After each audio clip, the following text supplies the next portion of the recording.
Our next speaker is a former ambassador from the United States to Poland, the Honorable Daniel Fried.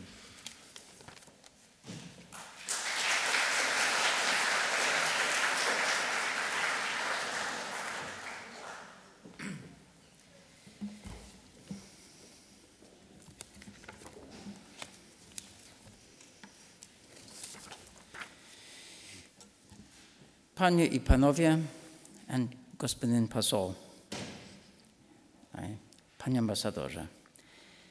The truth about Katyn is not complicated. At Stalin's orders in 1940, the NKVD murdered about 22,000 Polish officers and civilians. The Katyn forest was the site of one of those killings, and we have come to use the name Katyn to stand in for all of them. The Katyn massacre was not the worst loss of Poles in World War II by any means. Nazi killings of Poles, soldiers, civilians, professors, officials far exceeded it in number. But Katyn has and has always had its own horror. The NKVD targeted educated reserve officers, doctors, engineers, teachers, lawyers, and others with university education. And Poles have regarded the Katyn crime as directed against the natural leaders of the Polish nation as a whole. Katyn did not take place in the heat of battle, the panic of retreat, or the chaos and fog of war. It took place during the period of the Molotov-Ribbentrop Pact, which included a partition of Poland. So Katyn could be seen as a calculated expression of Stalin's policy toward Poland. Katyn's horror is also tied to the Soviet lies about it, lies that began with denial in 1943, when the Germans discovered the killing site and, for their own purposes, disseminated the news about it. The Soviet lie that the Nazis and not the Soviets themselves were responsible for Katyn was part of a greater Soviet lie starting in 1944 about the character of communist rule in Poland that it was their intention to impose. Communism, Solzhenitsyn once observed, was based on lies, which also accounted for one of its weaknesses. It could not stand if exposed to the truth. The Soviets and communist rulers of Poland understood that the truth about Katyn could therefore not be allowed to stand, and they sought to repress it. During the communist period and after, Poles, including dissident and later President Lech Kaczynski, insisted on speaking the truth about their own history, including Katyn, even in the face of that repression. So too, to their lasting credit, did many Russians, for whom the risks were as great. In this context, official Russian willingness, uneven at first in the late Soviet period, but much more pronounced recently, to express the truth about Katyn was and is so important and so welcome. A Russian decision to de-Stalinize its history, as it were, by telling the truth about Katyn, means that Russia is also giving up much of the pretensions and claims that it so damaged its relations with Poland and the world during the Soviet period. The plane crash on April 10th that killed President Kaczynski and so many other senior Poles on their way to a Katyn memorial service seemed an irony too terrible to contemplate. Yet Russia's reaction, both to that immediate tragedy and the larger context of Katyn, was warm, human, and honest. So much so that Zbigniew Brzezinski, today and in other places, and others have observed that this trend, if sustained, could be the basis for a new period of Polish-Russian relations based on reconciliation in truth. That is certainly the hope of my country, and this hope does have a chance. Russia's decision to show on Russian television Andrzej Wajda's Katyn movie and President Medvedev's courageous decision to put online some of the Soviet archives related to Katyn are good and welcome signs for the future.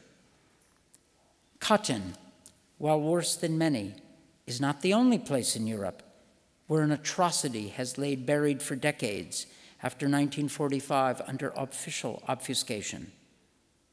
From the Baltic to the Black Sea, other forests besides Katyn had their own memories of blood and darkness. All of these must be faced honestly, as Germany did with its own history after 1945, and to good result, for Germany has achieved reconciliation with all its neighbors. Honest nations must recognize their darker moments. When Germany reached out, Poland reached back, and in a remarkable way, controversial in its time. In 1965, just 20 years since the end of World War II, the Polish bishops sent a letter to their German counterparts about reconciliation, including the sentence, "We forgive and ask for forgiveness." Many inside and outside Poland were surprised by this language. For what had Poles done that they needed to ask forgiveness at all? Yet, with this language, the Polish bishops, including the future Pope John Paul II, set a moral standard for reconciliation through honest examination, even of one's own actions, even when the scales were not balanced between aggressor and victim. After 1989, having regained sovereignty, the Poles set another example of moral leadership in the way they approached reconciliation with neighbors Lithuania and Ukraine, relations which had been weighted down by the past. Poles recognized their own obligation to achieve a new relationship with their newly free neighbors. The results for Polish relations with Ukraine and Lithuania, and indeed all its neighbors, have been far-reaching and laudable. The Poles, since 1989, have reached out to Jews both in and outside Poland, dealing with the hardest questions, Jedwabne, Kielce, and others, and achieved similar laudable results of reconciliation in truth.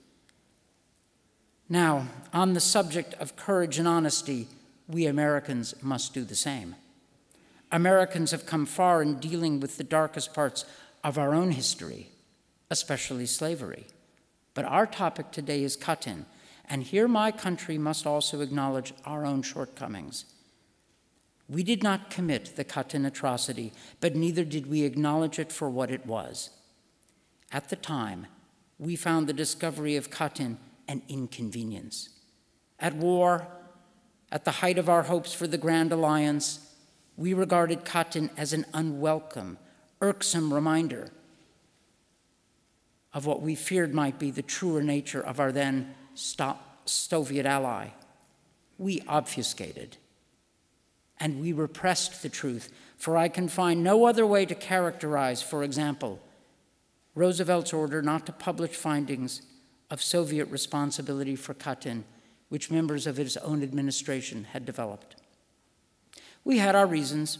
We were at war, and honesty in 1943 or 45 probably would not have saved Poland's freedom. But, speaking the truth about Katyn then would have had its own value. And what did obfuscation in the name of realism bring? What did Stalin conclude from such behavior? What could he conclude except that the United States was willing to accept this atrocity against Poland? And having done so, what more did Stalin suppose we would be willing to accept? I cannot say what might have been different had we spoken the truth then. But let us all learn our lessons, and let us speak the truth, for, as it is written, the truth will set us free. Thank you.